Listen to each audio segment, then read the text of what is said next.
Good morning students. तो आज हम हमारा क्लास 12th का कैपेसिटर पोर्शन में हम आगे बढ़ रहे हैं और आज हम पढ़ने वाले हैं combination of capacitor. Combination of capacitor.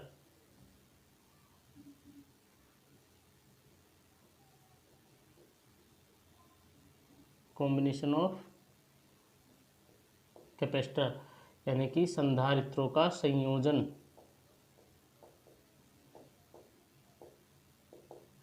संधारित्रों का संयोजन। तो आज हम ये पढ़ने वाले हैं। देखिए इसमें दो पार्ट होते हैं मेन। तो फर्स्ट में होता है सीरीज यानी कि श्रेणी क्रम। दूसरा होता है पैरेलल यानी कि समांतर। ठीक है, सीरीज और पैरेलल कॉम्बिनेशन। एक तीसरा मान लेते हैं कि मिक्स। क्या भैया? मिक्स। दोनों एक साथ हो। तो पहले आज हम पढ़ने वाले हैं सीरीज कॉम्बिनेशन को। किसको पढ़ने वाले हैं? सीरीज कॉम्बिनेशन को। पहले समझिए कि सीरीज कॉम्बिनेशन होता क्या है। पहले आप समझिए कि सीरीज कॉम्बिनेशन होता क्या है। चलिए स्टार्ट करते हैं। सबसे पहले सीरीज कॉम्बिनेशन। देखिए सीरीज कॉम्बिनेशन में क्या होगा कि मान लो मेरे पास कैपेसिटर्स हैं और मैंने क्या किया कि ये कैपेसिटर था, ये इसकी फर्स्ट प्लेट है, ये सेकंड प्लेट है। पहले कैपेसिटर की फर्स्ट प्लेट और सेकंड प्लेट, मान लो ये प्लस की और ये माइनस की। इस प्लेट को दूसरे किसी कैपेसिटर की फर्स्ट प्लेट से कनेक्ट करना, फिर इस तरह से, फिर इस तरह से। समझिए मतलब क्या है? मतलब ये है कि अगर फर्स्ट कैपेसिटर की सेकंड प्लेट, फर्स्ट कैपेसिटर की कौन सी प्लेट है? सेकंड कैपेसिटर की फर्स्ट प्लेट से कनेक्ट हो और सेकंड कैपेसिटर की सेकंड प्लेट थर्ड कैपेसिटर की फर्स्ट प्लेट से कनेक्ट हो, और ये सीरीज आगे भी ऐसी चलती जाएगी, फर्स्ट सेकंड से, फिर सेकंड फर्स्ट से, फर्स्ट सेकंड से, सेकंड फिर फर्स्ट से, अगले फर्स्ट से। इस तरह से अगर कनेक्ट होती जाए, कनेक्ट होती जाए, कनेक्ट होती जाए, तो फिर इस कॉम्बिनेशन को हम कहते हैं सीरीज कॉम्बिनेशन। इस कॉम्बिनेशन को हम क्या कहते हैं?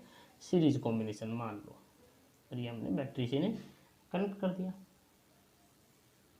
प्लस और माइनस। इस कैपेसिटर की कैपेसिटेंस मान लो C1 है, इसकी C2 है, इसकी C3 है। देखो सीरीज में है तो सब में चार्ज सेम ही गया होगा क्योंकि सेम बैटरी ने चार्ज दिया है, लेकिन पोटेंशियल क्या हुआ होगा? अलग अलग, C1 C2, V1 V2 और V3।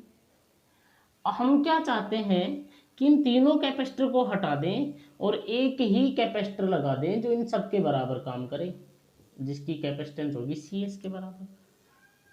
उसी बैटरी पे हम इन तीनों कैपेसिटर को हटा के एक कैपेसिटर लगाना चाहते हैं ताकि जगह कम घेरे, पोटेंशियल वही रहेगा V, चार्ज उतना ही रहेगा Q। बड़ी समस्या है। हम ये चाहते हैं, ये इक्विवेलेंट के साइन है। तो अब मुझे बताइए, एक बात मुझे बताइए। देखिए ये बैटरी भी वही थी और ये बैटरी भी वही है, इसका मतलब दोनों का पोटेंशियल सेम रहा होगा।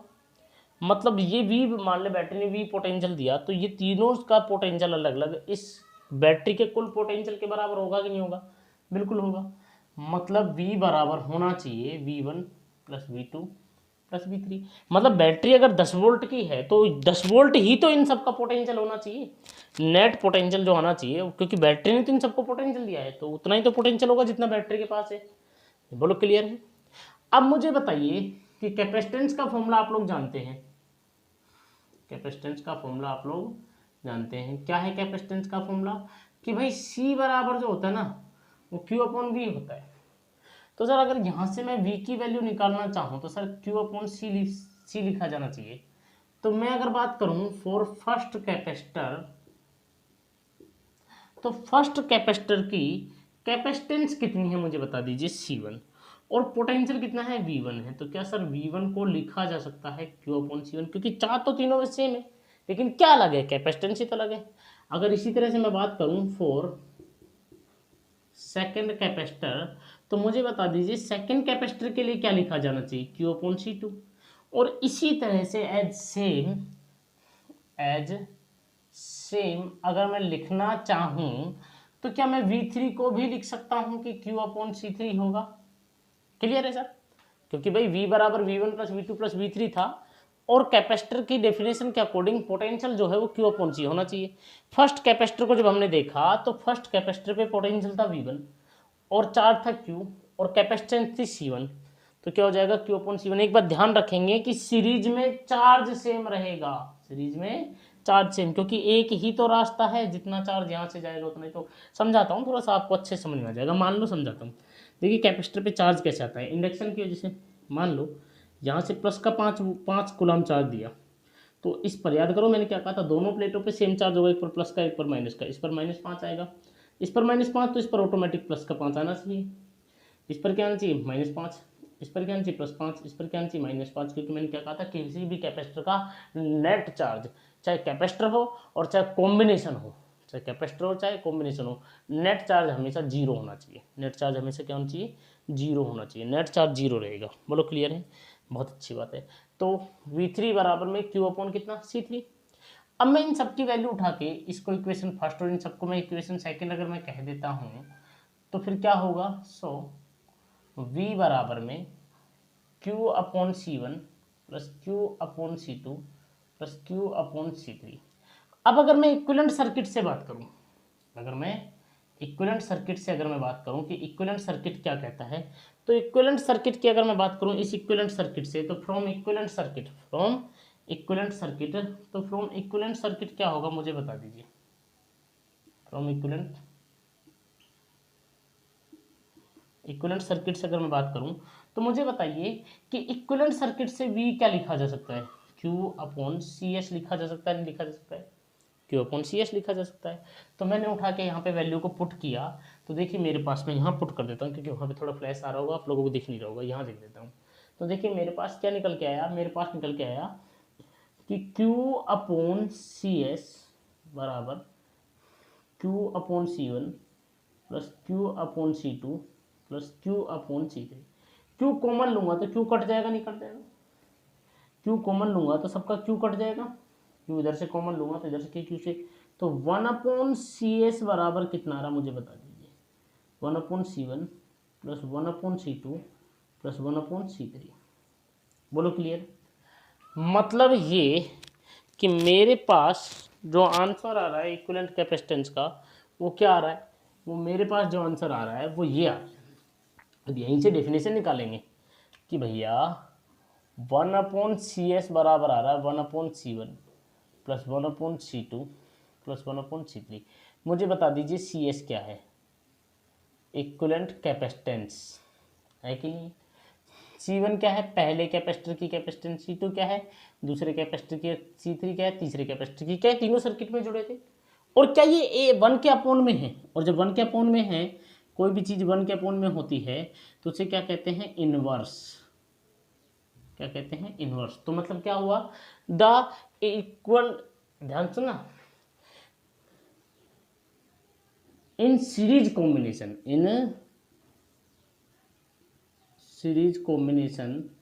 Of capacitor, inverse of equivalent capacitance, inverse of equivalent capacitance is equal to the sum of inverse capacitance of all capacitor those are used in series combination। बोलो बात समझ में आई नहीं आई? मैंने क्या कहा? The inverse of equivalent capacitance of series combination is equal to the sum of all the capacitance, inverse of all the capacitance of capacitors, those are used in series combination।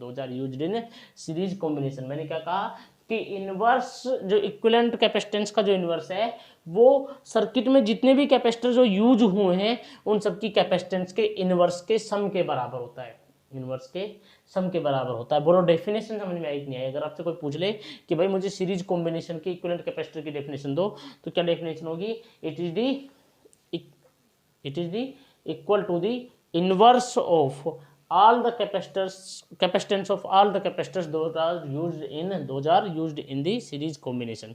बोलो clear है? अच्छा चलिए भाई, अब मैं आगे की बात करता हूँ, कुछ बातें सिंपल सी कि कुछ केस की बात करेंगे, बहुत सिंपल सी बातें, आराम से आपको समझ में आ जाएगी। देखिए, जैसे मैंने पहली बात कही कि मान लो कि n कैपेसिटर अगर कनेक्ट होते तो सी एस बराबर क्या लिखा जाता? If n capacitor used in, आपको नोट्स में पूरे अच्छे से लिखा मिल जाएगा सब कुछ, ठीक है। If n capacitor are used in series combination, ये फर्स्ट केस है हमारा, ठीक है। तो 1/CS बराबर क्या लिखा जाता है? 1/C1 plus 1/C2 plus 1/C3 dash 1/CN। Second case की अगर मैं बात करूं,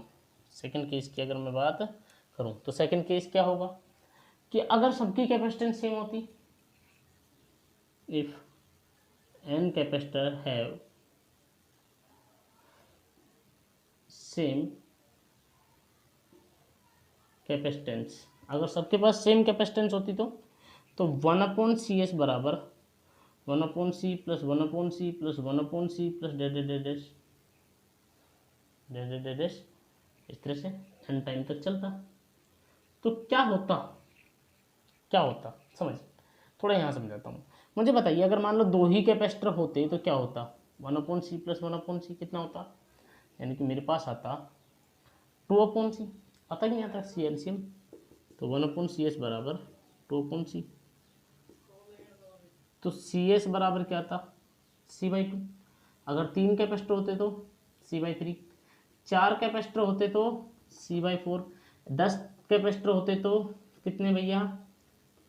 CS बराबर कितना होता? C/10 होता कि नहीं होता? n कैपेसिटर होते तो C/n। बोलो क्लियर है? CS बराबर कितना? C/n। याद रह जाएगा। 1 तो कितना? C, 2 तो कितना? C/2, 3 होता तो C/3, 4 होता तो C/4, 5 होते तो C/5, 10 होते तो C/10, n होते तो C/n। ये केस बहुत इंपॉर्टेंट केस है, आपको याद रखना है, बहुत ही इंपॉर्टेंट केस है। बोलो क्लियर है? तो दो चीज़ें आपको समझ में आ गई होगी, मेरे हिसाब से कोई दिक्कत नहीं है। एक और केस देख लीजिए, अगर दो ही कैपेसिटर जुड़े हों, क्योंकि जनरली न्यूमेरिकल में 2 कैपेसिटर जुड़े होते हैं, स्टूडेंट गलत कर देता है, इसलिए फास्ट बता रहा हूँ। 1/CS बराबर 1/C1 प्लस 1/ अगर C2 होता तो क्या आता? देखिए एलसीएम लेके आप सोल्व करेंगे तो आएगा C1/C2/C1 प्लस C2। एक बात ध्यान रखना, आपको कभी भी 1/CS नहीं निकालना, आपने हमेशा CS निकालना है। स्टूडेंट यही गलती करता है, 1/CS निकाल के आ जाता है, जबकि उसे निकालना क्या होता है? CS निकालना होता है। बोलो क्लियर है? क्लियर है कि नहीं है? बातें समझ में आई है कि नहीं आई है? चलिए, बहुत अच्छी बात है। तो ये सिंपल सी बात है, आपको बस केस का याद रखना है कि अगर n कैपेसिटर जुड़े होते तो C/n तक होता, अगर सारे की कैपेसिटेंस सेम होती तो आंसर कितना था? C/n। दो जुड़े होते तो कितना होता? C1/C2/C1 plus C2, C1/C2/C1 plus C2। अब यूज क्या है, यूटिलाइजेशन क्या है सीरीज कॉम्बिनेशन का? तो देखिए, सीरीज कॉम्बिनेशन का यूज होता है, आप समझ के देखिए। मान लो कि मेरे पास 3 कैपेसिटर है और इनकी कैपेसिटेंस है 2, 4, 6, तो इक्विवेलेंट कितना आना चाहिए? 1/CS बराबर 1/2 प्लस 1/4 प्लस 1/6, 1/CS बराबर, मुझे बताइए एलसीएम कितना आएगा? 12 आएगा। तो बोले कितना? 6, 3 और 2। 1/CS बराबर में 6 और 2 कितना? 8, 8 और 3 कितना? 11, 11/12। तो CS बराबर कितना आएगा? 12/11, 1.12।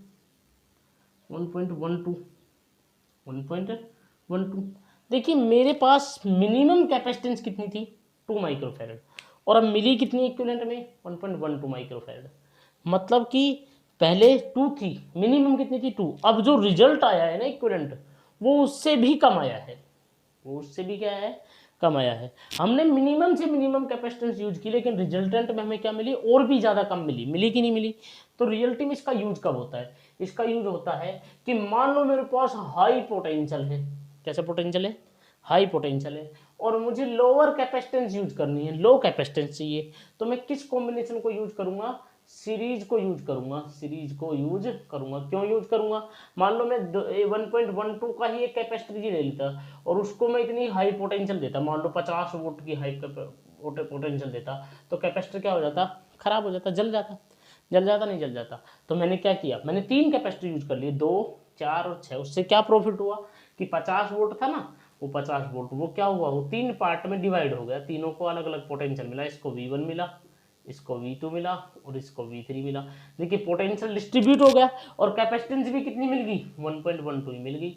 यानी कि हाई वोल्टेज हो और लो कैपेसिटेंस चाहिए तो इसको यूज करते हैं, तो इसको यूज करते हैं ताकि कैपेसिटर भी नहीं जले और काम चल जाए। बोलो बात समझ में आई कि नहीं आई, क्लियर है। तो ये हमारा सीरीज कॉम्बिनेशन है, बहुत सिंपल सा है।